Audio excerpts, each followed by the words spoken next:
RJ ऍडी सोबत only on big FM. नमस्कार, सगळ्यांचं स्वागत. आणि आज आपल्यासोबत आहेत गिरीश ओक सर. तुम्हाला माहितीये पुण्यात बालकरंडक होतंय. बाल कला ही जी आहे ही सगळ्यांपर्यंत पोहोचावी, हे एक व्यासपीठ आहे, हे सगळ्यांपर्यंत पोहोचावं यासाठी आपण बोलणार आहोत. आणि त्याचबरोबर बालनाट्यामधून वर आलेले अतुल परचुरे एक संवेदनशील कलाकार, त्यामुळे TICC कडून आणि आपल्या सर्वांकडून ही स्पर्धारूपी मानवंदना त्यांच्यासाठी असेल. त्यामुळे बालनाट्य हे किती गरजेचं आहे गिरीश सर, हे तुम्हाला मला विचारायचं होतं. काय सांगणार? अतिशय महत्वाचं आहे असं मला वाटतं, कारण ते वय जे असतं फार ऍब्सॉर्बंट असतं. नवीन गोष्टी मूळ शिकत असतं खूप वेगवेगळ्या, ज्याचं अगदी जिथं जास्त उदाहरण म्हणजे मुलं मीडियाला जेव्हा एक्सपोज होतात आता, म्हणजे फोनला मुख्य ताकद, फोनशी जेव्हा इंट्रोड्यूस होत आहेत मुलं, तेव्हा त्यांना भलत्याच गोष्टी सगळ्या फार लवकर कळायला लागल्या आणि ते पटकन शिकतात.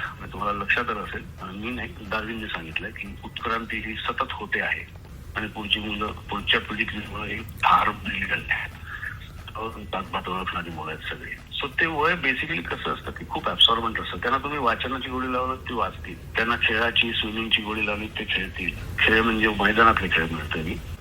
त्यांना जर तुम्ही नाटकाला लिहिलं तर नाटक बघतील, त्यांना जर तुम्ही त्यांना शिकवलं ते शिकतात तुम्ही. आणि त्यांना जर का बालनाटकाची ओळख झाली तर ते बालनाटक पण त्यांना आवडायला लागेल असं मला वाटतं. मग त्याच्यातलं काय आवडेल ते पुढचा भाग आहे. त्यात त्यांना काय करायला आवडेल, त्यांना नाचायला आवडेल, गायला आवडेल, अभिनय करायला आवडेल, का काहीतरी छोटुकलं नाटुकलं लिहावंच वाटेल, काहीही सांगता येत नाही. पण एकदा ती तिथे गेली तर ती त्यांच्या वयाच्या मुलांमध्ये रमतील, खेळतील, एकमेकांशी बोलतील, एकमेकांचे प्रॉब्लेम्स एकमेकांना सांगतील.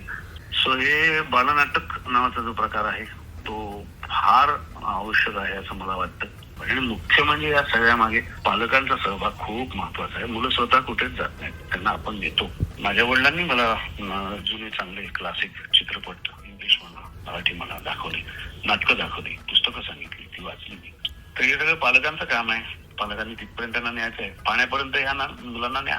ती पाणी एकदा त्यांना चाकलं त्यांनी केली, बरोबर सगळं करतील. सो हे जे काय यांनी केलेला आहे उपक्रम, हा अतुल परचुरे करंडक बालनाट्य स्पर्धा, हा अतिशय स्तुत्य आहे. आणि त्यात जितक्या संख्येने, जितक्या लोकांनी भाग घेता येईल तेव्हा घ्यावा असं मला वाटतं. ॲडी तुमच्यासोबत धन बदल की तू देखो.